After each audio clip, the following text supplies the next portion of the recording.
All right, here we are. It is the pub day of Fade In. I can't believe it. I'm here with the great Don Bentley, who has been nice enough to fly to steamy Phoenix for my kickoff at Poisoned Pen. He also soon has a new book coming out. I do. Denied Access. This is September 30, right? 30th, yes, sir. And just about as important is on the 30th of July, the ambassador program starts. Oh, yeah, right? yeah. They just announced that. So exactly. tell them about the ambassador program. So the ambassador program is a really fun thing where they open it up for folks to get arcs of denied access and then a whole bunch of other things. And so the Mitch Rapp publicity team runs that. I think they started it with you, right? They did, yeah. Yeah. So an ARC is a preprint, an early copy, and they started that program for me, but they didn't start it till after they read the book because I think they were committed. They were like, if it really sucks, we're not going out with preprint. Well, I've heard rumors that Kyle used to personally approve every application to the program, and he would look. So if you want it in, this is your guy. I did, yes, absolutely. You are also the most famous person to ever submit an application for the Mitch Rapp Ambassador Program. Like, who does a guy have to sleep with to get a copy of his book? Don, apparently. But yes, so, and you'll be able to apply to that. You'll be able to do it on the Vince Flynn site. You'll be able to do it, you watch socials, and you'll be announcing. And you have something similar. You have the Fade Nation that's up and running. Yes, which is up and running, and we've gotten a lot of great, great feedback from that. Great quotes, a lot of excitement. So, yay. Yeah. Yeah. Yes. Good. So we will be directed by Kim, the video girl. We love Kim. In this round of questions. So she is going to handle this. Take it away. All right, Don. First question is for you. What happened to Greta? I can't tell that, Kim. So for those of you who don't know, Denied Access, I got the opportunity to go back and complete the trilogy that Vince started with American Assassin. And so you get to figure out what happened to Greta, but you also get to see Thomas Stansfield back as an OSS operative in World War II, and you get a little sneak shot of Stan Hurley on the wrong side of the Berlin Wall during the Cold War. Nice. So what year would this be roughly? So it's maybe after Kill Shot. Yeah, but it's just weeks after Kill Shot. So the actual year is the subject for much discussion. So I've actually asked Kyle before, when do you think this is? And so I take what Kyle thinks. There are actually people on the internet who have web pages dedicated to trying, and I looked at that, and then I looked at some of the things that Vince mentioned and tried to triangulate it as early 90s is pretty much what you think it is too, right? I think we both agreed on that, right? Yeah. But he also in Kill Shot for sure, I think American Assassin 2, one of the things I was trying to look at is, so there's a moment in time where the Soviet Union collapses, and then immediately after that, 3 months later, the KGB collapses and actually becomes the SVR, and then another agency that eventually becomes the FSB. Yeah, right. And there was one before that, I think, was the FSK, and I'm pretty sure Vince mentions all of those entities at the same time in his book. Vince wrote amazing books, but I would say his attention to detail, sometimes on like dates and things, made my life and now your life a living hell. But yeah, so it's funny, I pitched this same idea and they to finish this trilogy after Kill Shot, and they told me no, but they let Don do anything. Where was it in the series when you pitched that idea? How many books? It was probably into like you? 3 books in or something. So I think so. I would take that to mean that you put the series on such solid ground that there is nothing Bentley can do to derail this thing now, because Kyle has set this up for life. That's how I interpret it. Oh my. Yeah, okay. All right. Don, you said that you'd never drink tequila from Kyle again. So what made you change your mind? So I have to tell this story. So there's Kyle and I, it was in Minneapolis. I think it was, yeah. And we actually went out to dinner with Lisa Flynn and her husband Christian, who were amazing. And we came back to the hotel, and it may have been me that said, "Do you want to get one more margarita?" To which this gentleman was happy to oblige me. So there's a country song about never smoking weed with Willie, and the equivalent to that is never have one more margarita with Kyle. People think I look skinny, but I've got a hollow leg. We might have been Tequila. in the little amazing car rolling to the airport, and Kyle's all chipper, and I'm like, It's all about practice. All right. So Don, how is writing Mitch Rapp different than writing Matt Drake? So we were actually talking about this before. You and Vince were peers in the sense that you guys came up at the same time. You were writing books. You were a New York Times bestseller before you took over the series. For me, Vince was a guy I never unfortunately had a chance to meet, but he was kind of my writing hero as a young writer. I tried to model a lot of my books, especially my first couple that didn't sell, on how he wrote. I took my favorite book of his that was Protect and Defend and tore it apart and note carded it all out to figure out how he did what he did. And so I think you, Brad Thor, and Vince really much define this genre, and then all of us that came after you guys have bits of what you guys did and what we wrote. And so Matt Drake, very much like Mitch Rapp, has a moral compass that doesn't sway, that always points due north. But Mitch Rapp, to me, is the quintessential protagonist in this genre, just because that's the guy, that's the character, and that's the writer I looked up to when I was trying to figure out how to do this. Right. All right. And Kyle, how was writing Fade In different than writing a Mitch Rapp book?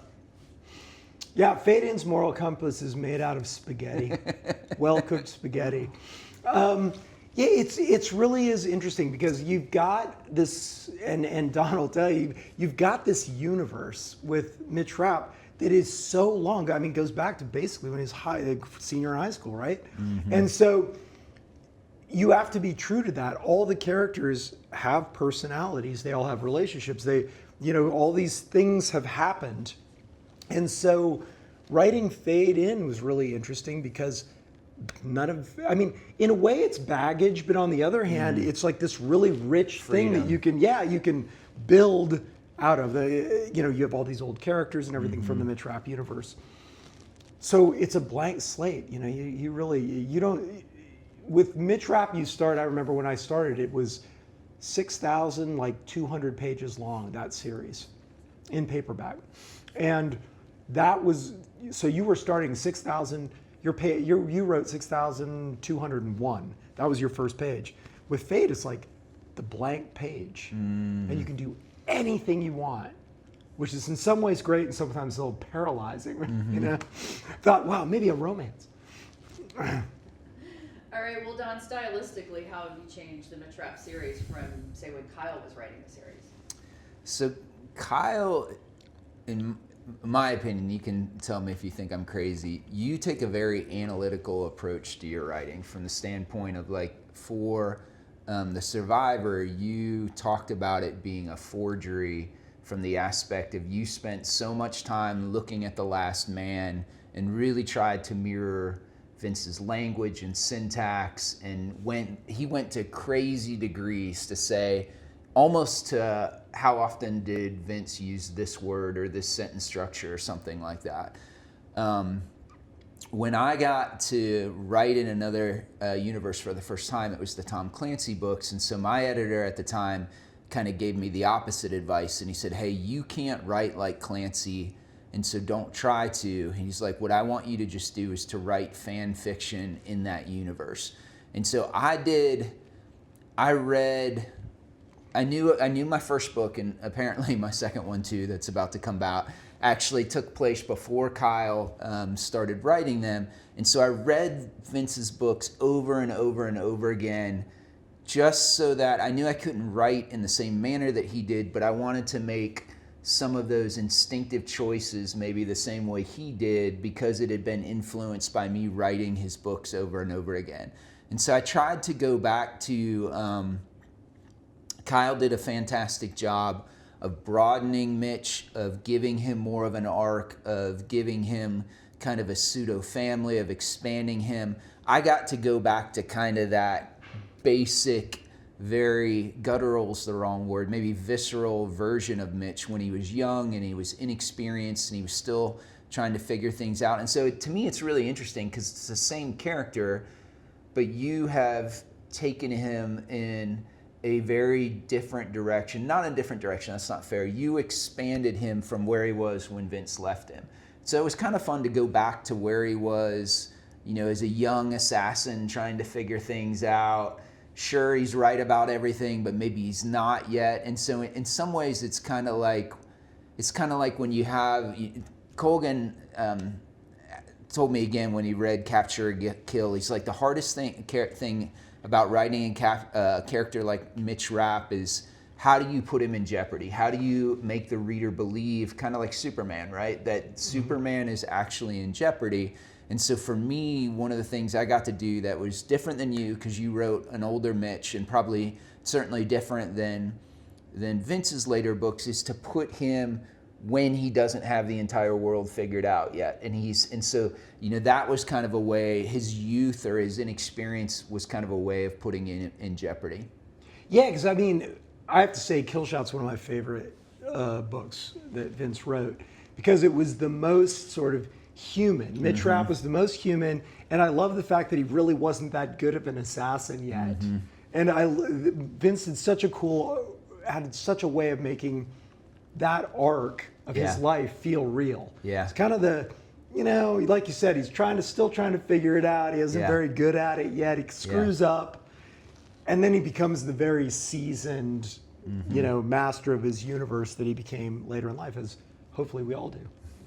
Well, what about you, Kyle? What stylistic changes did you make compared to the way Vince wrote? So, like Don was saying, I really wanted to create a forgery, because if you think of The Last Man, the arc, and Vince did this sometimes, didn't finish. It left with a little bit of a cliffhanger. So I kind of felt like The Survivor was just a continuation of that book. And the only thing that I kind of knew I was changing, I didn't do it on purpose, but I knew it was happening, was I added more humor into the books. Because I've always liked that sort of, I don't know, it's like Raiders of the Lost Ark, where you get the action, it's super tense. And then you get some humor and it breaks it. And then the reader relaxes a little bit, only to be set up for this next really, really intense scene. And so instead of just exhausting people, you know, everybody gets a breather every now and then. You did a fantastic job with that in Fade In. There's a when I go through and read his books, I highlight it in my Kindle and I import all of that to use as questions. And there's a fantastic scene where you have Fade and he gets shoved through the ceiling and now he can see the air ducts and stuff above the ceiling, and he talks about that. And then he gets his head pulled down and he's looking at his boxers and he's got the Looney Tunes and Yosemite Sam. And so it really is that was for my first book, Capture or Kill. I think most of the reviews, people were really kind, but that was a thing. And they're like, you don't write humor the way Kyle does. I'm like, nobody does. Nobody writes it like Kyle. But you know, the thing that stood out in that book, though, that I can't do is the military details. So because of your background and that, I mean, there's an authenticity to that can't be replicated, really. So that's something, you know, I mean, and this is something that I thought about when I was, you know, deciding to leave, that my arc kind of felt like it was over. And now somebody new, with a new perspective, new skill set, gets to take over. I mean, as awful as it is that Vince is gone, it is kind of an interesting thing that however long, you get to see a new view of Mitch Rapp. You know, which is kind of cool. All right, fans are going to want to know, Don, what are you working on now? I'm working on the next Mitch Rapp book, and I can't tell you anything about it. Okay, all right, that's all right. And Kyle, I know what you're working on, but why don't you tell fans what you're working on? I have just finished the first draft of the next book in the Fades. I feel like I'm slow. Everybody else writes 3 books now a year, but Yeah, in the next installment in the Fade series. So Come out the same time, you think? yeah, probably right around the same time. We'll see. Well, we'll see when you come out, and that's actually the really dance we all do. Yeah, it's the dance, really. You know, when's Brad, Thorne, Jack, Carr, and everybody coming out, and everybody tries to slot in. If you have, so you're now 3 books into Fade. If you have your druthers, will you continue to tell his stories? Yeah, I think so. Awesome. Fade's an interesting character to look at the current world because all the you know, you got to admit that the threats have become really weird. Mm-hmm. You know, I mean, in a way, it's like you can't anticipate them.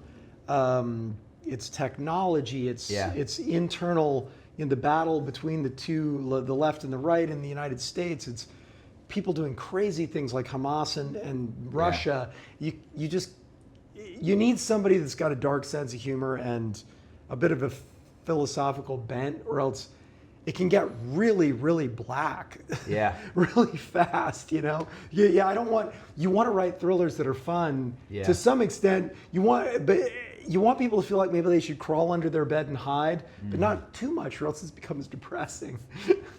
That's one of the things I love about that character Fade. Like every one of us, when we come to this genre, want to invent a protagonist that's the same but different, right? A protagonist that fits in the genre, but that adds new things to it. And Fade does that in a way I don't know that any other protagonist does, because so I have a friend who's an Army Ranger, and so all of my jokes are SEAL jokes, and he used to say SEALs are a football team with guns, and I feel like Fade is a surfer with a gun. And so he has this moral compass, but you really don't know what is going to motivate him from moment to moment. Like, is it another margarita? Is it a lazy river through the woods out behind his house? And so you know that he's going to do the right thing, but you don't know how he's going to get to that point where he's going to do the right thing. And it makes for a very, very intriguing character, because especially, this is our job. And so I imagine it's the same with you. Most books you can look at and you're like, okay, I know where this is going to go. With Fade In, there were multiple points I was like, I have no idea what he's doing here. Like, I have no idea what he's going to do next here. He doesn't either. And that's the beauty of it. When you write a character, you kind of inhabit him, and I think, I have no idea where this is going. Just take me on the ride. All right. We have reached the final part of this interview. It's called the lightning round. So just shout out your answers.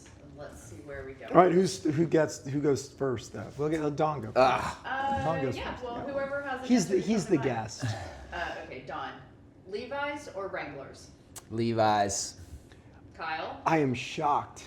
So I am a bougie cowboy jean ruler. You're so a bougie Texan. I don't wear Wranglers. I wear the bougie cowboy jeans. So I don't wear Levi's. We're either. both in trouble then, because you're from Texas, I'm from Wyoming, and I'm going to say Levi's.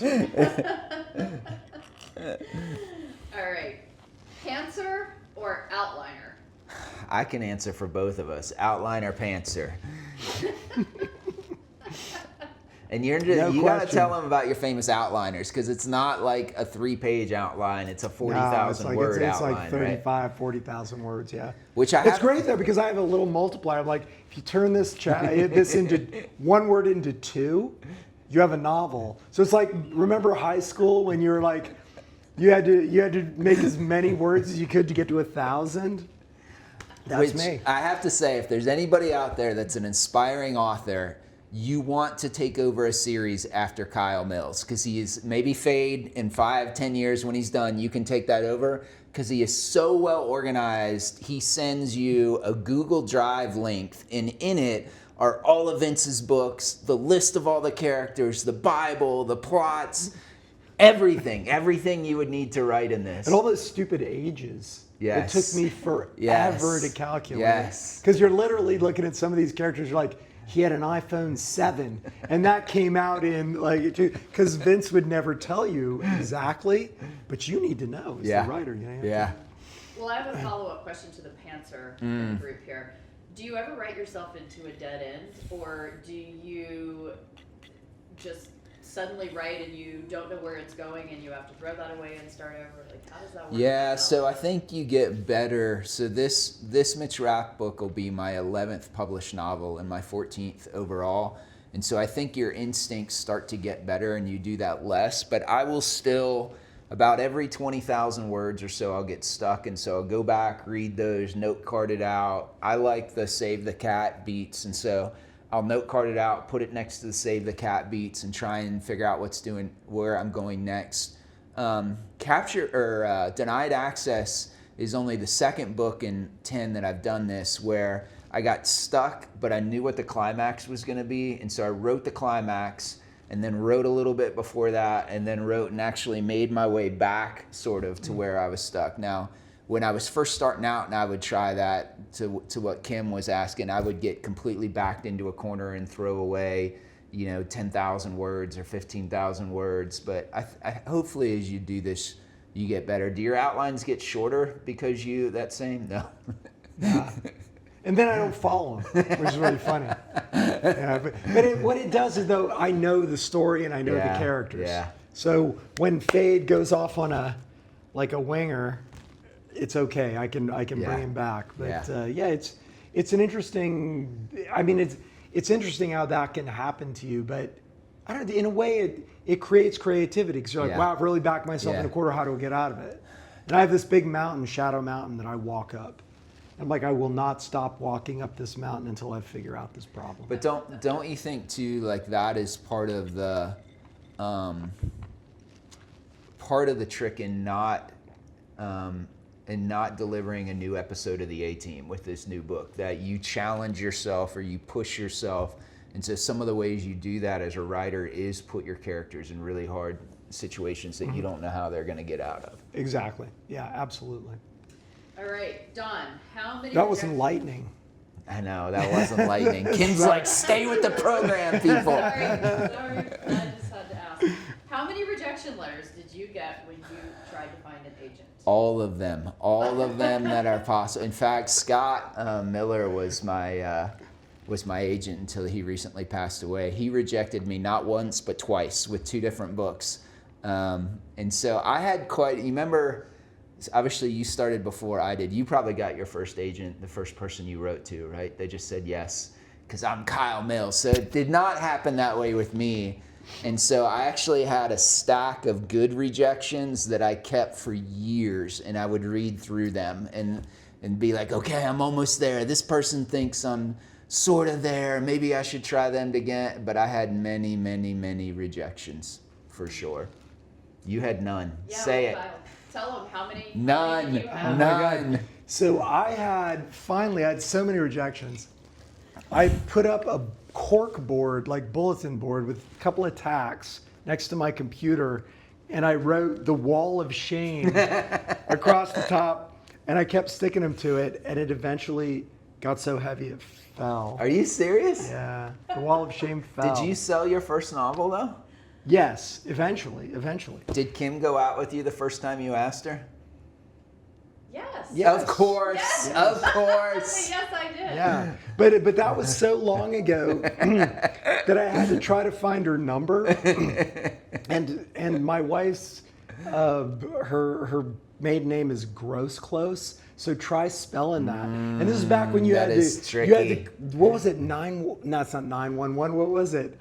You had to call information, and they'd only give you 2 chances. So I did, and it was 50 cents a piece. And I ran up like $5. Yeah, no. And here's a funny aside. Sloan, who is Vince Flynn's agent, once sent me his rejection of Vince. Yeah, he told me that too. He told me that too. And he was like, worst career decision I ever made. It's funny though, because in that era when you guys were coming up, so Clancy was a little before you, but Clancy, Flynn, and there was another one. There's one more. All 3 were rejected by traditional publishing for their first book. I forget who the third one is. But Clancy went with Naval Institute Press. Vince obviously self-published, and there's some other, the third one. But yeah, they don't even, traditional publishing doesn't get it right every time, I guess. So for sure, yeah. All right. Okay, and the final question, Don, if you could take any trip and cost was no object, what would it be? So when my first assignment out of flight school was South Korea, and my wife went with me. We didn't have any kids back then. It was 2000. And so we went to Australia, but we did not go to New Zealand because we knew nothing about New Zealand. And then fast forward to all the Hobbit movies and everything. And so I wish I would have gone back to New Zealand. And so I would go to New Zealand. New Zealand, all right. Kyle and you, where are we going with cost is no object? Tell me. I want to say space. No. Which would be super cool, but is probably off the table. We are actually planning this trip. I have always wanted to like ride a camel across the steppe. So like go to Mongolia and stay in yurts and cross that. Because every time I see that in a movie, I think, wow, it's like the most beautiful, like stark place in the world. So hopefully, it's not going to happen this year, but maybe next year. Will that setting be in a future Fade book, perhaps? Might be when Fade becomes a falconer, living in a yurt. Yes, it's right up with my idea of like Mitch Rock could be a hairdresser. You know? All right, that's it, boys. Do you have anything left to No, say? thank you. So Don flew all the way out here, as I said, to be here for my kickoff and to participate with Poisoned Pen, and I am so grateful. Absolutely. I really appreciate the support. Absolutely. And congrats on Fade In. It's fantastic. Yeah, and denied access soon, September 30, right? 30. Sign up for the ambassador program. Get your shot at an early read.